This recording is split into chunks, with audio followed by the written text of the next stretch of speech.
Alright guys, so just woke up not too long ago and I was doing my daily Aether Raids offenses. I typically do them just as soon as I wake up just to get them over with. But I ran into a pretty nice looking defense that I wanted to show off. So let's go ahead and head in here. And this is what we're up against. So it's a Duma catapult setup, which, like I've said in a couple of videos before, this is basically what is working on defense. This is really the only thing you can do. Is this going to win against, like, Baby Tana Gale Forces? I don't know. Probably not. But this guy is running the...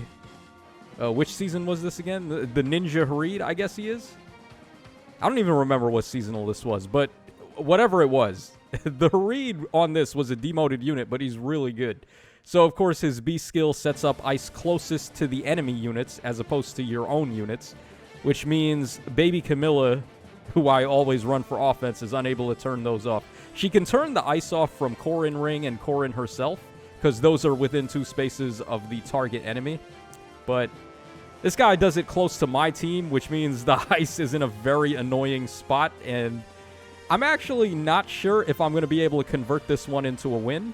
We're about to find out, but I do have a couple of ideas in mind. If I can get Baby Edelgard in there somehow, we're going to have to break a lot of these obstacles, so a lot of actions are going to get wasted here. But the idea would be get Baby Edelgard in, have her take out Celica, and then maybe also Byleth. And then we'll have her use her dual button action to get out of the way. Not sure if she can clean beat Celica, though, because Celica does have Miracle. We're about to find out. I actually don't know. I'm not sure if I can convert this one into a win, but we're going to find out. So let's see here. How do we want to set this up? So what we want to make sure we're able to do here is we're able to get Baby Edelgard in there. So it might be a good idea to do this here. Yeah, so at least there's only one instance of an ice tile over there. And in order for us to get rid of that, we can just have Camilla break that. I'm going to want to have Edelgard over there, actually. So what we'll do here, we'll have Edelgard, or we'll have Camilla break this ice tile, Kanto down. We'll have Baby Edelgard break the tactic room, and then we'll Kanto her right onto the bolt trap there. Then I'm going to have Plumeria dance on Baby Edelgard, and then I guess as a little extra, we can repo Hilda up and have her repo Edelgard to get the Brave Attack bonuses in there. Now, is it best to do that from over here, or should we try to go after Celica first, or should we go after Hoder first? I guess either way, Ectordir is just going to save, right? So no matter what, our first attack is going to be against him. And then from there, we can figure out what we want to do. This would be so much more devastating of a defense, I feel like, if... I was going to say maybe if he had Heimdallr instead of Valley. Because, like, Heimdallr would add that extra layer of protection to these two with the Foresight Snare. And then also the stall would be really annoying for units that are getting +1 movement. All right, let's just go ahead. Start by doing... oh, I can't cancel her down. Why not? What the hell? Okay, so I have to do this then. I'm not sure why I wasn't able to cancel her the way that I wanted. That was weird. Huh.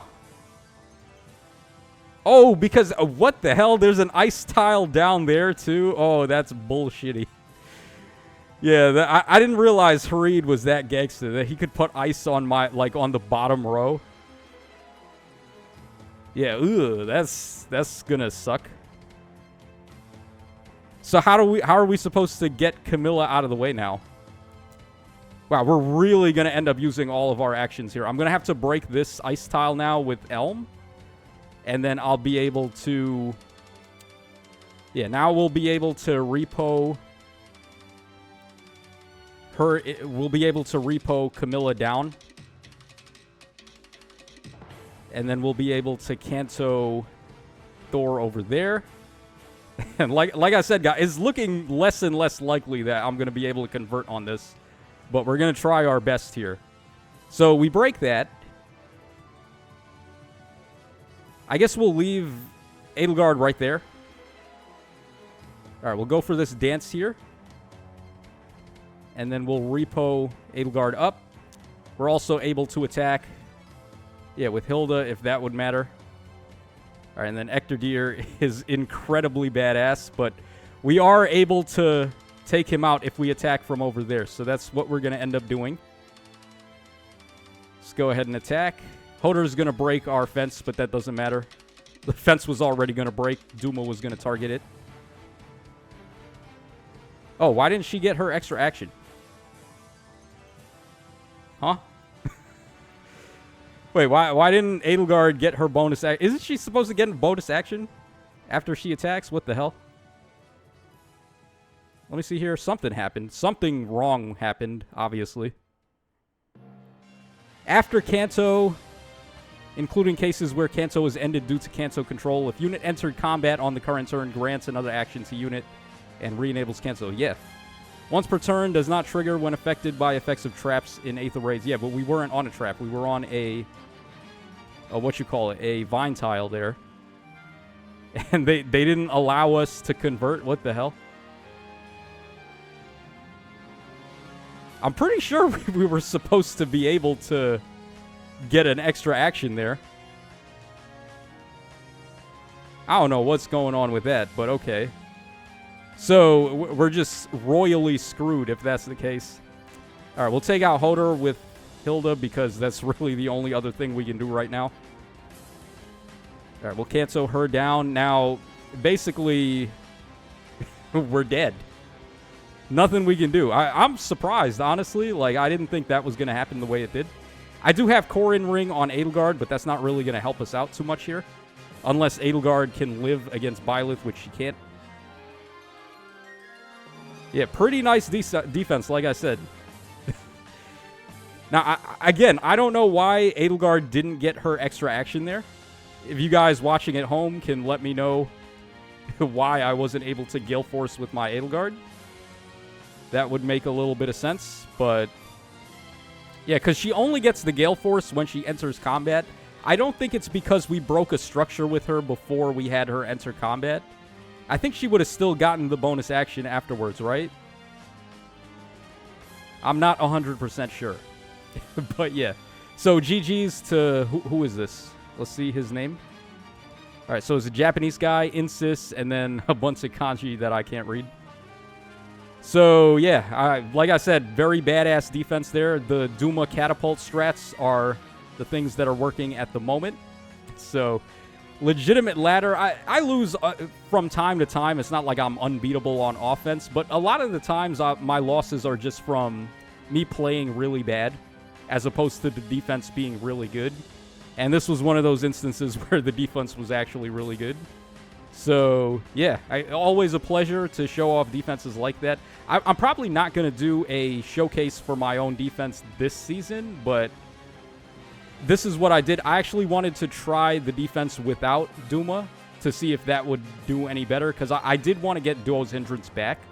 And having the Duo Hilda on the defense, it does make this Claude a lot more dangerous when we can rally on him and then give him Brave Attacking and a lot more speed, which he is really reliant on. So I wanted to try out Hilda on this, and it worked out pretty well last season. I did this in Dark Season, and it actually worked out pretty well. But... I'm thinking for at least Anima season, you still probably want to have Duma around just to break that safety fence. Or not guaranteed, but like 99% more likely to break it.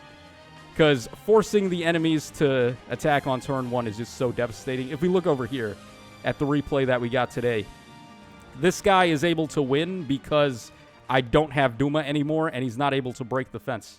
Because if we had Duma, he would have broken the fence and then this guy would have gotten crushed. Because he does wait until turn 2 before he's able to start attacking here. As we can see right here. Yeah, he's just breaking structures and trying to stay out of the way. But this loss would have actually been a complete win. If I still had Duma on it. So, yeah, Hilda, she did put in work. I don't want to act like Hilda did nothing. But, yeah, man, I think Duma is still the way to go. But at least in Dark Season, I'll just run the same defense, but I'll just run Hilda instead. So let me know you guys' thoughts in the comment section down below. This is your boy Tacho signing out. Also, this was another loss that we had. All the other fights were just wins, but this one was a Baby Tana Gale Force setup. Let's just quickly show that because, yeah, I don't think there's any way you're defending against this. Like, Baby Tana is just way too real.